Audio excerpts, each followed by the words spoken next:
Welcome to this screening of the new film by Todd Phillips, Joker.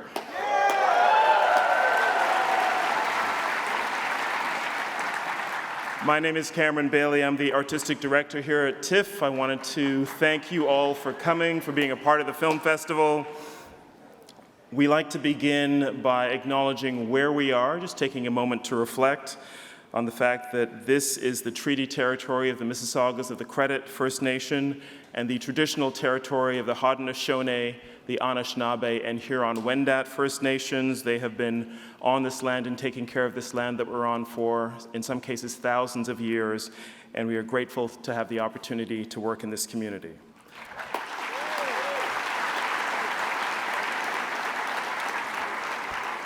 Very happy to be presenting this film to you in this beautiful theater on this beautiful big screen. This is the Visa screening room at the Princess of Wales Theatre, and we want to thank Visa Canada for making that possible. And we want to remind you as well that as you take part in the festival, we are happy to present the most important prize on the final Sunday of the festival. That's our Grolsch People's Choice Award. That's the award that you vote for. So it's very important. We need you to vote for your favorite films. You can do that by going online to tiff.net/vote. Big thanks to Warner Brothers for providing us with this film, and I'm so glad that Todd Phillips chose to accept our invitation and bring the film here to the festival. He's a filmmaker who was born in Brooklyn, studied at New York University's Tisch School of the Arts, and has directed and written and produced a number of features that have really become part of the culture, part of our memories, our enjoyment of the entertainment that movies provide, including Road Trip, Old School, Starsky and Hutch, Due Date, The Hangover trilogy, all three of them, and War Dogs. There's a War Dogs fan right here. This could be seen as a departure for Todd, but maybe it's not, and we'll get a chance to hear from him in a moment. Yes, we will.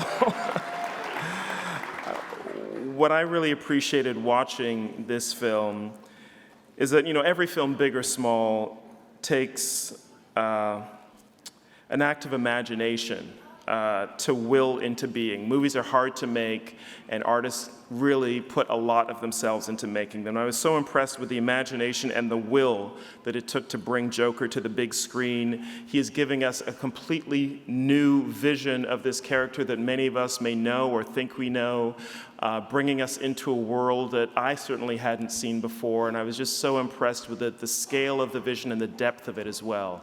He has come to introduce the film to you today, so please join me in welcoming the director of Joker, Todd Phillips.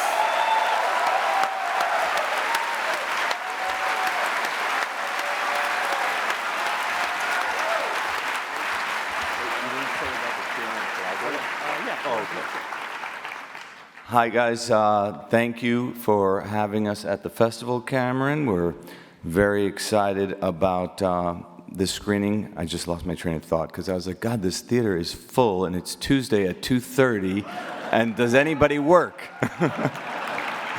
I can't believe how big it is and how full it is on Tuesday at 2:30, but that is what is amazing about the Toronto Film Festival, and Cameron and I were talking about this backstage. It's just full of movie lovers, and it's not always the case at festivals, it's not always the case when you show a movie, but it really, you feel the enthusiasm from the crowds here in Toronto. I've always wanted to show a movie here, so we're very excited. We're going to do a thing after, we're going to do a Q&A we were just talking about, so if you want to stick around after, it'll be fun. And yeah, just enjoy the movie. It was a lot of work. The movie is a slow burn. Be patient and enjoy it. And we'll see you after the screening. Thank you. Thank you. Wow. Wow.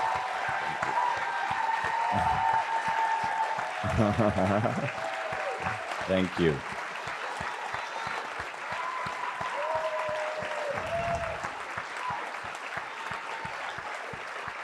Thank you so much.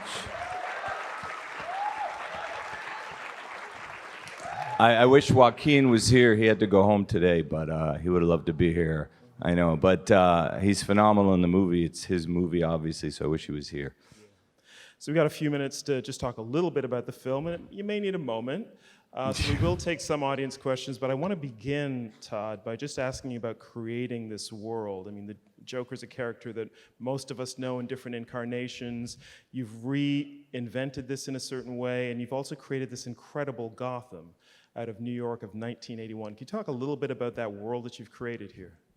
Yeah, I mean, it's really a take on the New York that I remember from growing up, and there's a lot of great movies that essentially serve as time capsules. I remember with our production designer Mark Friedberg and costume designer Mark Bridges, and even the picture car guys and Larry, of course, the DP. We watched. Did you ever see Chantal Ackerman's?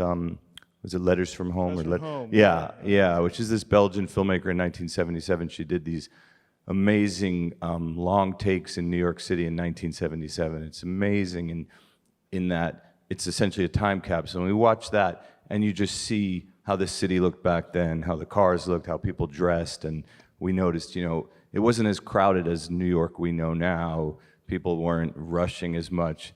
People sat on chairs outside the apartments because maybe they didn't have air conditioning or didn't have, I don't know.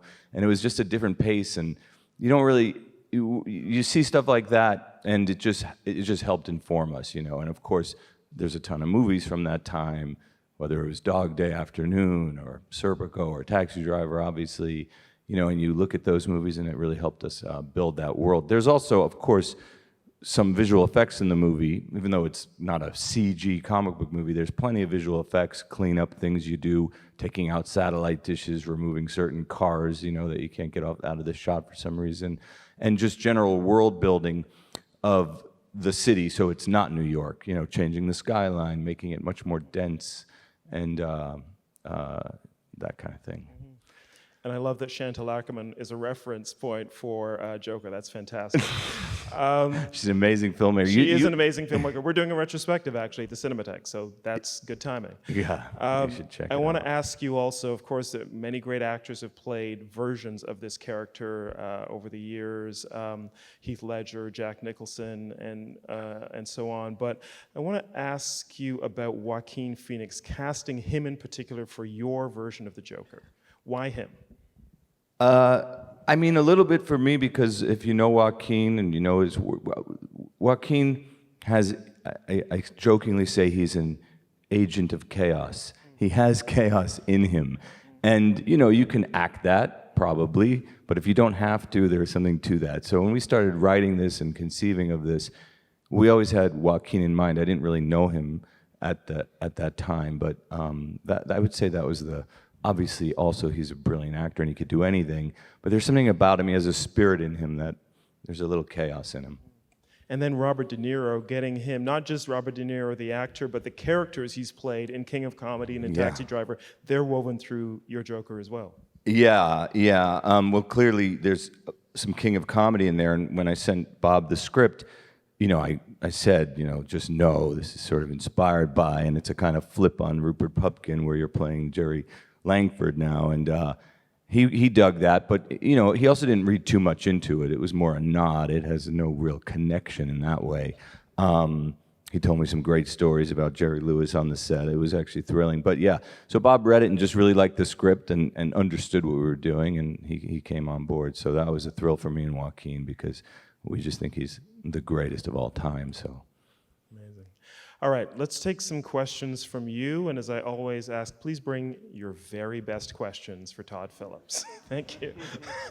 Let's go over here. Yes? Thanks so much for coming. Question, how is it, what kind of challenges do you face when you're building a movie around essentially a villain as opposed to around a hero? The question is, what kind of challenges do you face building a movie around a villain rather than a hero? Well, that was what was interesting to us, and we approached it, quite honestly, like we're doing an origin story of a villain, but the villain is the hero, and you root for him until you can't root for him any longer. And that point is different for certain people, but you definitely, Arthur's actions in this movie are abhorrent by the end. You're not supposed to be rooting for him. And so it was this idea of like, what happens if the villain is a hero at the beginning? And then because of Joaquin's brilliant acting, I kind of describe it as like, a volume knob from 0 to 11 for fun, and you know, he slowly is turning. It's not like somebody said to me, well, when does he, you know, turn into the Joker? It's like he goes into a phone booth and comes out as the Joker. It really, when you watch the movie again, if you ever do, you can really notice this kind of slow transformation that happens. And so yeah, the idea was to sort of do it almost as an origin story of a hero, but you know, where you're really rooting for him and you feel for him, and then there's a point, and it's different for everyone, where you're like, I'm out. All right, another question. Was there somebody up in the balcony that I saw? No? Okay, we'll go down This here. theater is stunning. It's amazing. Isn't it? What a place to see a movie. What a place to show a movie. Yeah. But what is it? But what does it look like from up there? Is it just tiny? Okay. Excellent. Yes? Hi. Hi, thank you for making this movie. Thanks. I have a quick question. The scene where Joker's sitting in the back of the cop car, it kind of reminded me of that iconic scene from The Dark Knight. Was that somehow a salute to Heath Ledger? The question is about the scene where he's sitting in the back of the police car. Was that a nod to The Dark Knight? I mean, honestly, it wasn't, but I could see why you make that reference, and it wasn't not out of disrespect. We love that movie. It's just, it wasn't a conscious thing, but I see the shot, and I know, I mean, in his, he was driving it. It's the wildest shot.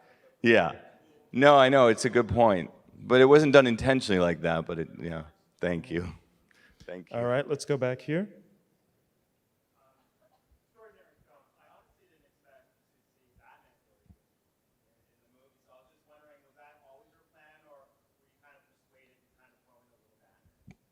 Question was it always the plan to include a moment of Batman's origin as well? Yeah, it was. I mean, we just thought it's a fun little thing to plant that seed. You know, to be clear, like, once we finally convinced Warner Brothers and DC to let us make the movie, they really had no rules for us. It was really kind of liberating, because Joker is, he's an unreliable narrator already, you know, and if you remember in the comics, in one of them, Killing Joke, I think he says, you know, I prefer my past to be multiple choice. So we had this sort of very open field of what to do. And to answer that, yeah, no, DC or Warner's never said, but you better put Batman in or anything like that. In fact, they probably would have rather us not include it. But we just thought it's a fun thing of this origin story of the Joker also is a tiny little bit of origin story of Batman. Speaking of that, I think people also want to know, will we see more of this world, this universe that you're creating, in terms of, will this expand out to a kind of alternate DC universe for Batman and the Joker and others? You know, and I've said this before, but I'll say it quickly. When I first brought the idea to Warner Brothers, it wasn't a Joker movie, because I think big. I went to them with an entire label. I said, you know, we should create a whole nother label called DC Black. I just made it up, but whatever. I said, call it whatever. Where you're doing these kind of low-budget versions of these movies, but you're doing more character study stuff, and you get interesting filmmakers that aren't necessarily tied to the worlds that are already built by other filmmakers. So I said, you know, in the first one we could do Joker, and then we could do and I named like 3 other things, and 3 other like directors you can get to do that. And they rightfully said, calm down. You're not starting a label. But that's an interesting idea. Why don't you go and write it, and we'll see. So that's what we did. And whether they do it or not, I honestly don't know, and we'll see. But I think it's a cool idea. Mm-hmm. I would love to see that. All right, time for 1 or 2 more questions. Up in the balcony, right there.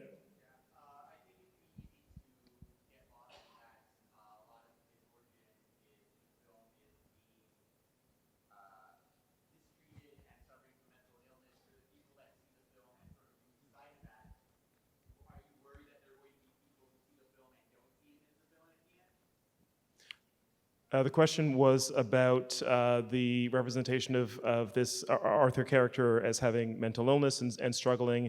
Are you worried that people will get lost in that rather than seeing him as a villain by the end? Well, I think you said, are we worried that people won't, what was the end of it? Are you worried that there will be people who see the film and don't see him as a villain by the end of it? Well, no, I mean, I think every movie is sort of, you know, I watch Scarface, I like him the whole time. But No, I mean, with this, it's like, I think it's very clear that you're not there to me, now people can interpret movies however they want, and I don't want to say I'd be worried about that, because that's okay to view the movie through that lens. I find it surprising, but no, it's not a worry. I mean, I think it's a complicated movie. I think movies and art can be complicated. Sometimes they're meant to be complicated, and I think that's a good thing. There are some people that watch this movie and think none of it happened. And it's an interesting thing too. And I'm not saying this is our theory, but when he's in that white room at the end, and she's saying, "What's so funny? It's a joke. You wouldn't get it." That he actually imagined the whole movie, and that's not even, Joker. And somebody said that to me, a friend of mine, a filmmaker who I showed it to. And I said, "Oh, that's interesting too." It's hard to do these because you don't want to define it for people, and you don't want, because there's a lot of ways to interpret the movie, and I hate, as the director, to define it for people, if that makes sense. All right, we'll go for just one more. We will go right here. Yes? Question is, when did De Niro join the project? That's an easy one. I think about 3 or 4 months before we started shooting. Yeah. No, I said earlier, he really liked the script. I went down to his office and met with him. Well, first I went to his office and said, "Okay, I need like 10 minutes just to be a fan, because I literally love him." And I said, "And I swear to you, if you give me like 10 minutes, then I'll be a grown-up and I'll be a director." I go, "But for 10 minutes." And cut to an hour later, and we're still talking about like Raging Bull or something. And I'm like, okay, thank you. And then we got to the movie. He's amazing, and it was such a thrill to have him. We could do one more if you want. Yeah, he pointed out to me that, yeah, I mean, he was okay. I mean, he read the script, but no, I was going to say something, but it tends to be that anything you say on this movie gets turned into something, so then I go, just be careful. Great, and you said you'll take Sure. one more? Okay. Right there, I think. Yes, yeah, that's right. Hi.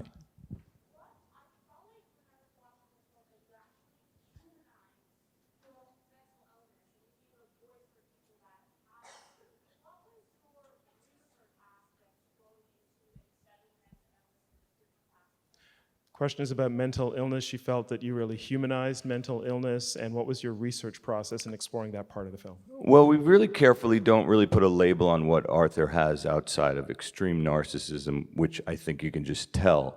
So we don't really label what it is. So the research we did, we never wanted to get too specific, and not because we were afraid to get specific, but because even for Joaquin, I didn't want to say, well, he's this and he's that and he's these things, because Joaquin sort of likes to interpret everything in his own way. So I think it would actually be a negative thing to present to him what it is. But I do think that it's okay that people, through a movie, start discussing that's one of the discussion points. But yeah, with Joaquin, I think we had to just be careful of defining things like that. I jokingly say, there's an old Robert Towne quote, and I said it to Joaquin. I said, "Joaquin, you are the tunnel at the end of the light." Because anything you bring to him, we just start digging in and digging in. But that's a Robert Towne quote. I didn't make that up. Anyway, thank you guys. I'm glad you liked it, or some of you seem to. Todd Phillips, thank you so much. Todd. Thank you, Cameron.